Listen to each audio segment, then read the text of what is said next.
Listening test.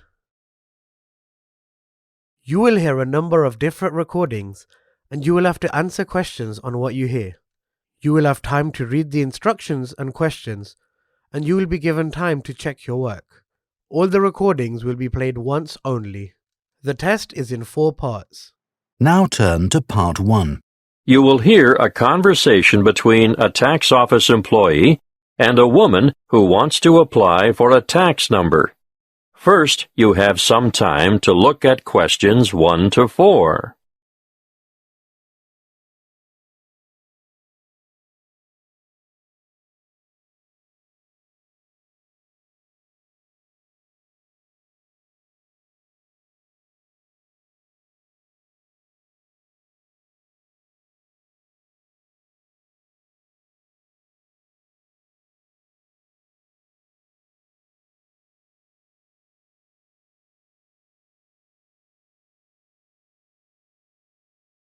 Now we shall begin.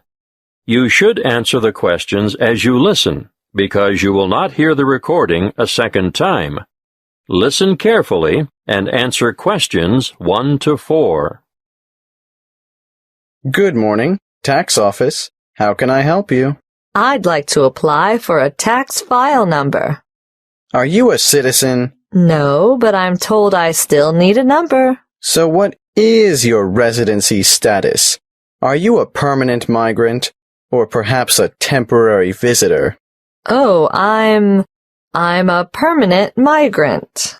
And you need a TFN? A what? A TFN. It stands for tax file number. Yes, what is that exactly? It's a unique number we issue to individuals and organizations to help administer tax collection and other government systems. Why do I need one? In actual fact, you don't. What do you mean? It's not compulsory, you know. But I should get one? Well, it's a good idea. Otherwise, you'll have more tax withheld from your wages or salary. In fact, you won't be eligible to participate in the PAYE, that's pay-as-you-earn system, and you couldn't apply for income support or other benefits. You wouldn't have to pay the Medicare levy, but then you wouldn't be entitled to claim Medicare benefits either. I'd better have one then. Okay. So you're currently living in this country, right? Yes. What kind of visa do you have? A working visa? Well, I did have one because after my student visa expired, I went back home and worked for a year before applying for a job here.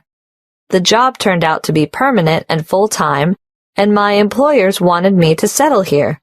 So now I have a permanent migrant visa.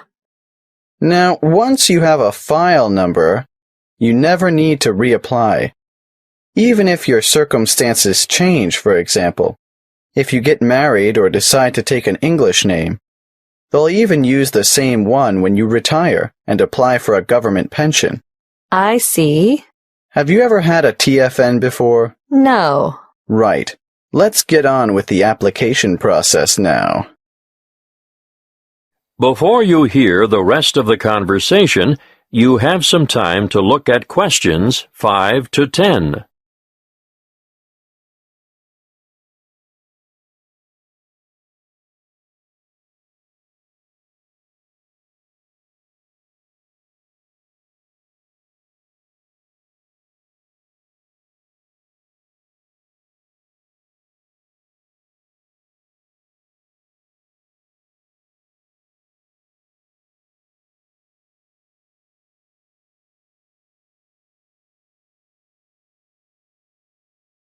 Now listen and answer questions 5 to 10. What is your passport or travel document number? Oh, just a moment. I have it here. JGW 1100536. Where do you come from? I came from Greece. Is that your country of origin? Yes, I came from Greece. Are you Greek? Do you have a Greek passport? No, I was born in Spain.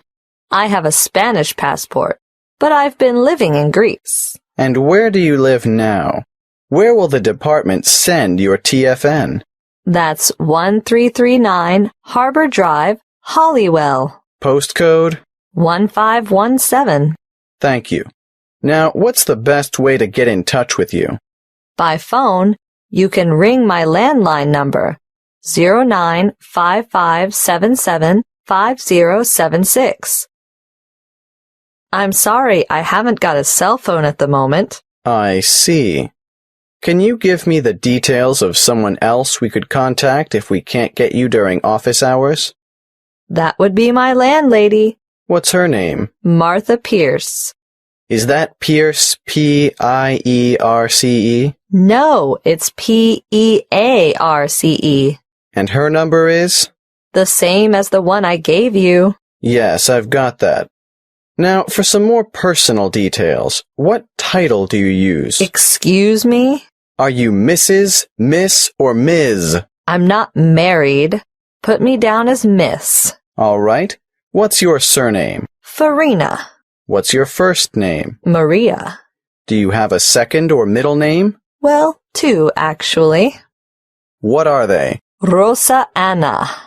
I'm guessing Farina is your maiden name, since you haven't been married. But are you known by any other names? Farina is my only surname, but people call me Mary. As a first name? Yes. When were you born, Mary? Can you give it to me in the following order? Day, month, and year? The 15th of November, 1983. You're obviously female, so that brings me to the last question, which I don't really need to ask. What's that? Your husband's name. I don't have one. I know, so I'll just write down N.A. for not applicable. Thank you. That is the end of Part 1. You now have 30 seconds to check your answers to Part 1.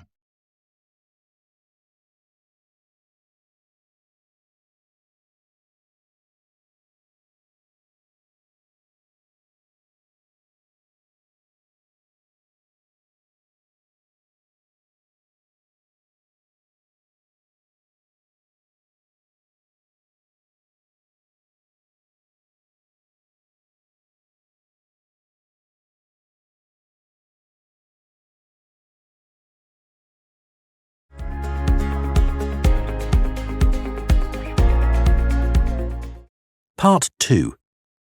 You will hear a talk about keeping children safe on the Internet. First, you have some time to look at questions 11 to 16.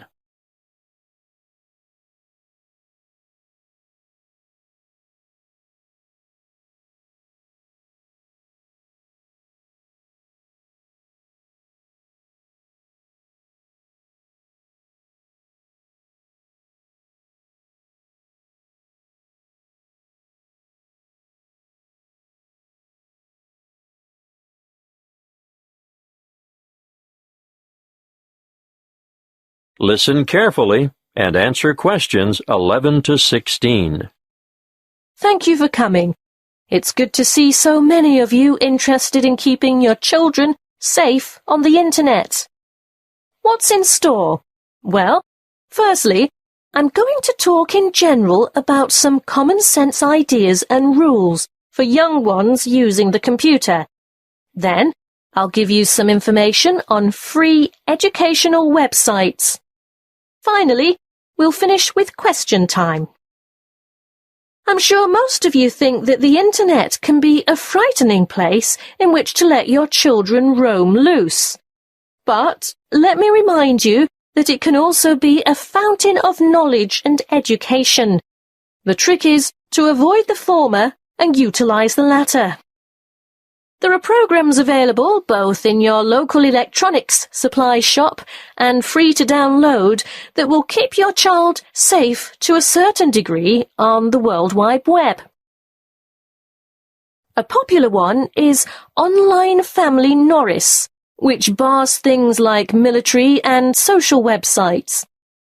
I wouldn't advise you to rely solely on a program to protect your family, though.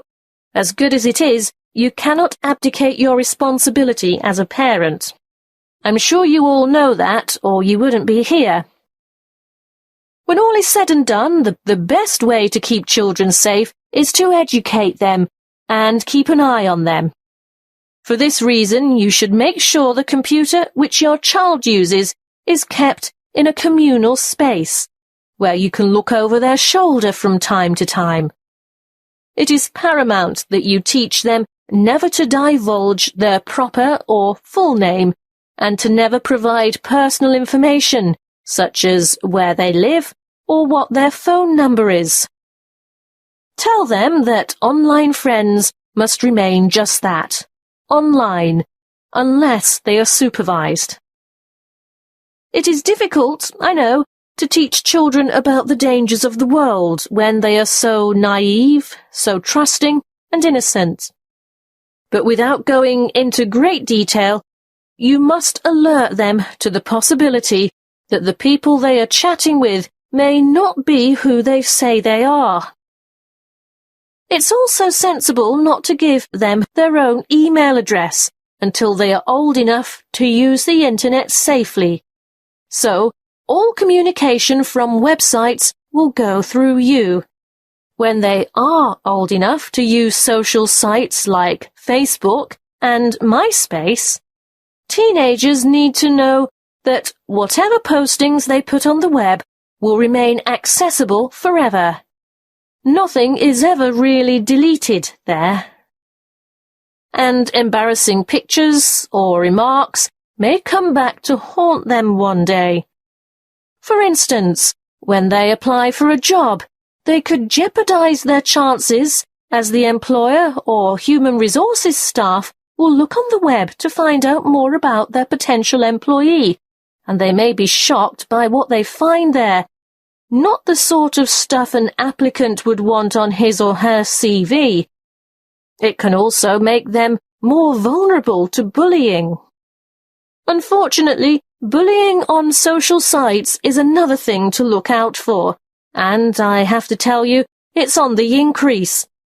It's a very difficult issue to deal with, but something that is more easily detected if the computer is kept in a family space.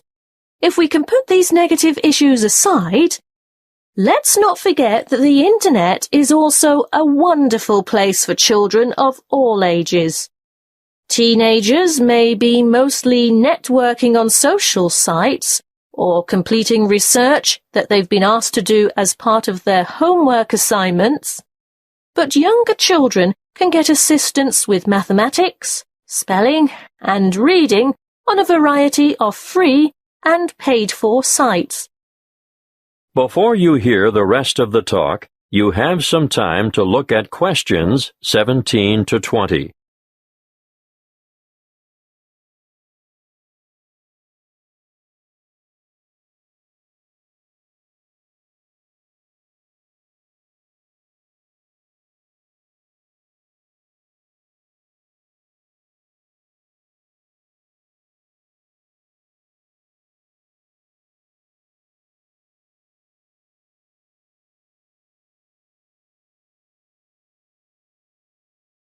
Now listen and answer questions 17 to 20. A good way for children to learn and have fun at the same time is the website mathtutor.com. They can practice mathematics on this site, no matter what their level, while they compete against other children from all over the world. And here's a fun way for primary school children to learn the spelling words for the week. It can be such a chore for some children. They just type them in and play games to learn them. What's that? The website? Oh, sorry. Yes, you'll need to go to spellcity.com for that. The one I'm going to tell you about now is one of the most practical sites that's popular with people of all ages. Children, or parents for that matter, can learn to touch type as they sing along with songs. And there's a variety of funny characters to help you enjoy yourself as you learn. In this day and age, typing is essential. Everyone should be able to type fast and accurately. So, go to beeb.co /typing and try it out. Don't just leave it up to the kids. Here's a site that parents can use to download worksheets to extend their children by giving them further practice. It's called coolresources.com, and I can really recommend it, particularly for middle school students. Now, are there any questions? That is the end of Part 2. You now have 30 seconds to check your answers to Part 2.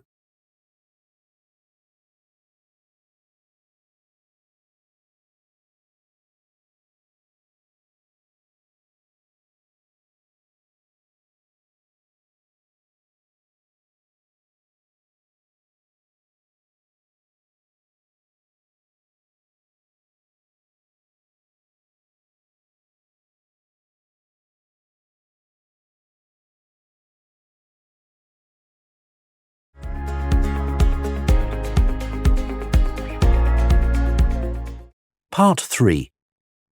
You will hear a conversation between two students in the education department who are discussing their first assignment. First, you have some time to look at questions 21 to 28.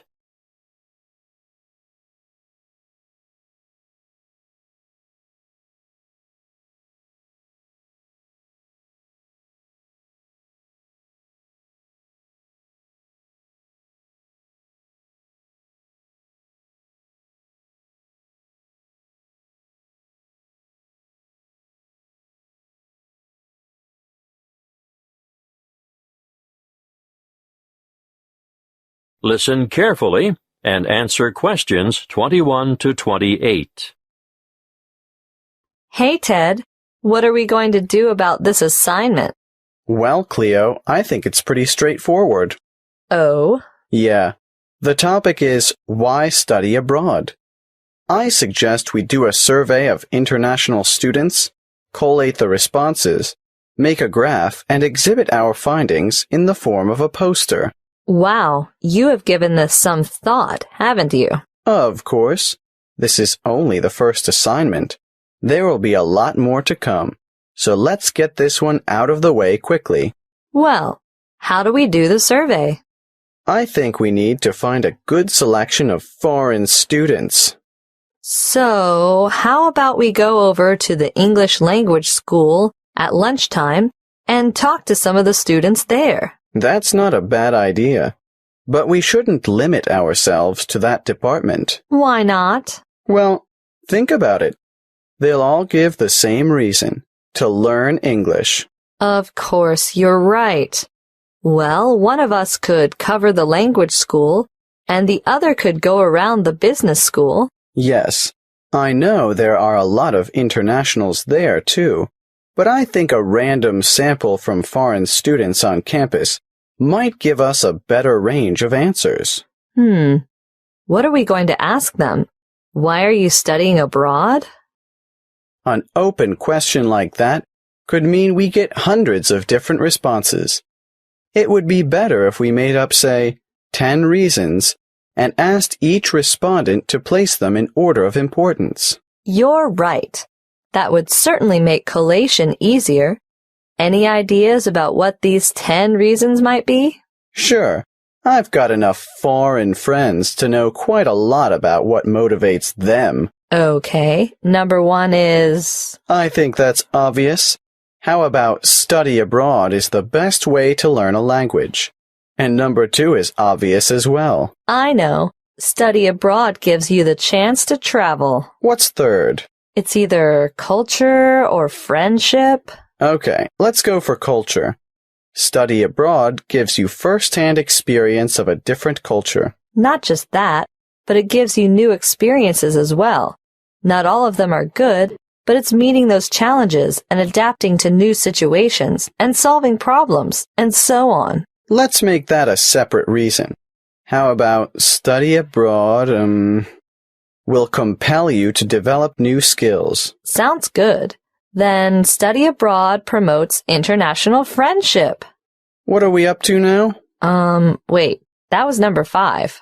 Do you think learning about yourself is the same as developing new skills? No, I think it's quite different, probably more closely related to culture. You really mean embracing new concepts and perceptions, don't you? Yes, and reconsidering one's own beliefs and values, or at least seeing them through new eyes. We could make the next one and call it something like, Study abroad provides the opportunity to learn about yourself. We ought to throw in a few about study and work, because I'm sure that rates highly with many foreign students. Of course. Study abroad gives you the opportunity to expand your academic, Academic what? Let's simplify it. Make it the opportunity to study different subjects. Yes, good. It can also enhance the value of your degree. How's that? Well, I think you can take courses you would never have had the opportunity to take on your home campus, and employers will know also that your language skills have been given quite a boost. Isn't that the same as number 7? No, I think it's a separate issue. All right, keep it. Now, I think this next one is more important. Shall I change the order? No need. The students are going to rank them according to their views. So what is it? Study abroad enhances employment opportunities. Ugh, why didn't I think of that? Anyway, there's one even more obvious than that. Let me guess. Study abroad broadens your mind? Exactly. Okay. Now we have 10. Let's print off 100 questionnaires and go and do the survey. Before you hear the rest of the conversation, you have some time to look at questions 29 to 30.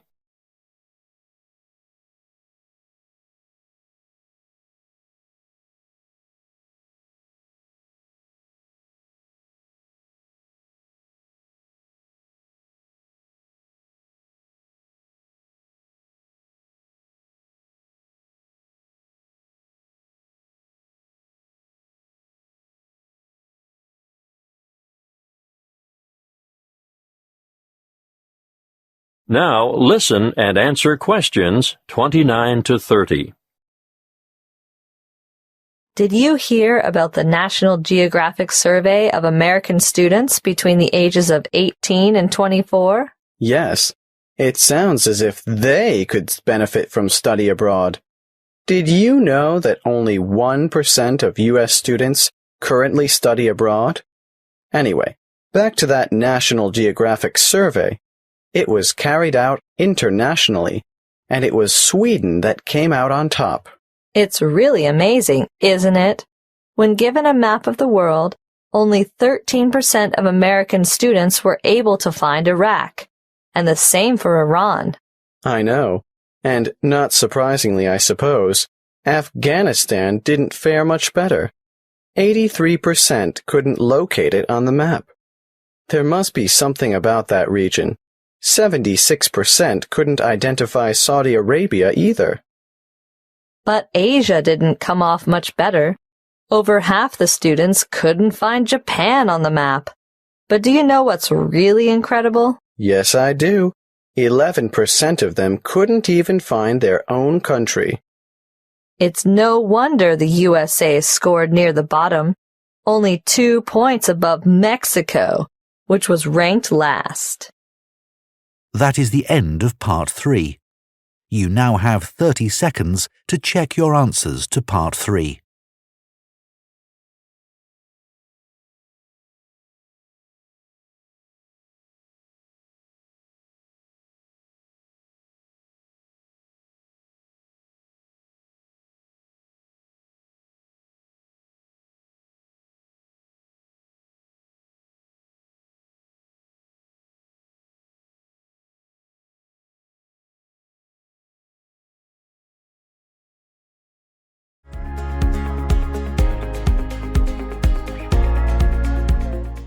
Part 4. You will hear a talk given by a lecturer in the Art History department. First, you have some time to look at questions 31 to 40.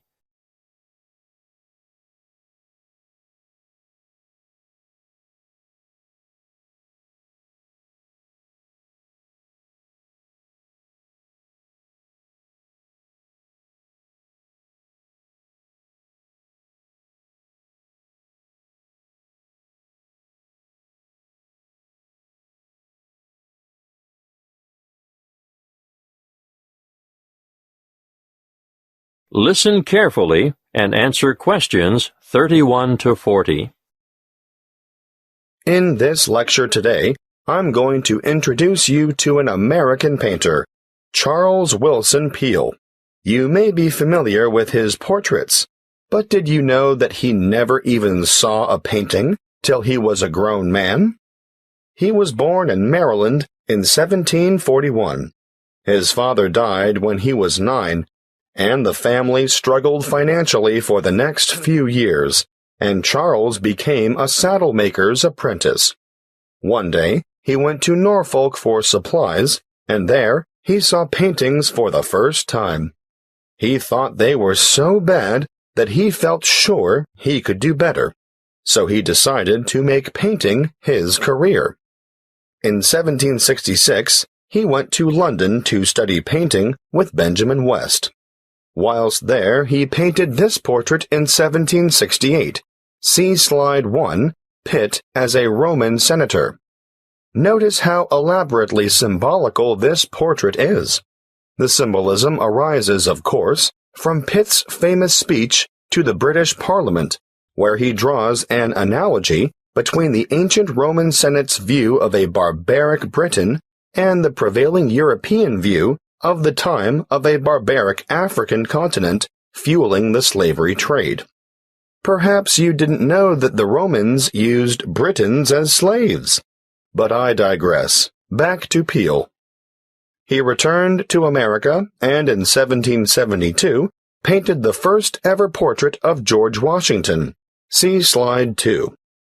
In 1773, he painted a group portrait of himself, his wife, mother, brothers, sister, his old nurse, and an unidentified baby. Just look at the slide. This painting is simply called The Peale Family. And you can almost feel the exuberance of the family and their warmth towards one another. He enjoyed great success as a portraitist prior to the Revolution, and served with distinction in the Revolution. During this time, he became friends with George Washington, Benjamin Franklin, and Thomas Jefferson. After the war, he continued to paint, and when his wife died in the 1790s, as a result of her 11th pregnancy, he remarried. He had 17 children in all, naming the sons after famous painters or scientists. Although perhaps best known for his portraits of famous people, Peale liked novelty. Look at this slide of his 2 sons, Raphael and Titian, life-size, climbing a narrow stairway. This painting, The Staircase Group, 1795, was exhibited in a doorway as a trompe-l'oeil. And it is said that it did, in fact, fool the eye of George Washington. Even as far back as 1772, we can see his desire for difference in Rachel weeping. It's a rather macabre portrait of his first wife crying over the death of one of their children, their daughter Margaret. I'd like to show you one more slide to demonstrate his innovative approach. This is a portrait of his brother, James, sitting at his desk at night, with only his face illuminated by a lamp. This was painted much later than the others, in 1822. You know, Peale believed anyone could learn to paint, and he taught painting to his brothers, sisters, sons, daughters, nephews, nieces, and other relatives. 4 of his sons, Titian, Rubens, Rembrandt, and Raphael, became painters, as did his brother James.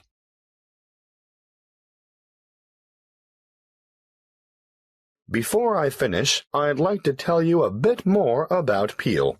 He was active in politics for several years, and throughout his life, he maintained a lively interest in many branches of science. He was also an inventor who gained patents for a fireplace, porcelain false teeth, and a new kind of wooden bridge. He collaborated with Thomas Jefferson on what was known as the polygraph, a kind of portable writing desk. But it wasn't any ordinary desk. This one could make several copies of a manuscript at once. He also wrote papers on a wide variety of subjects, from hygiene to engineering. Oh, and he also tried his hand at inventing a fairly primitive but innovative motion picture technique, new types of eyeglasses, and a velocipede, which is a precursor to the bicycle. Now, some of the original velocipedes had pedals and some didn't. You sort of scooted along on them using your feet. Unfortunately, I can't remember which type it was that Peale worked on. He's also remembered for his work as a naturalist. He established the first scientific museum in America, and he even invented his own system of taxidermy. For those of you who aren't sure what taxidermy is, it's the art of preparing, stuffing, and presenting dead animals so that they appear lifelike. He was also well ahead of his time in that he placed his animals in a simulated natural environment. His most magnificent exhibit, however, was the complete skeleton of an extinct mammal known as a mastodon, which he helped excavate. The event was memorialized in his extraordinary painting, The Exhuming of the Mastodon. That is the end of Part 4. You now have 30 seconds to check your answers to Part 4.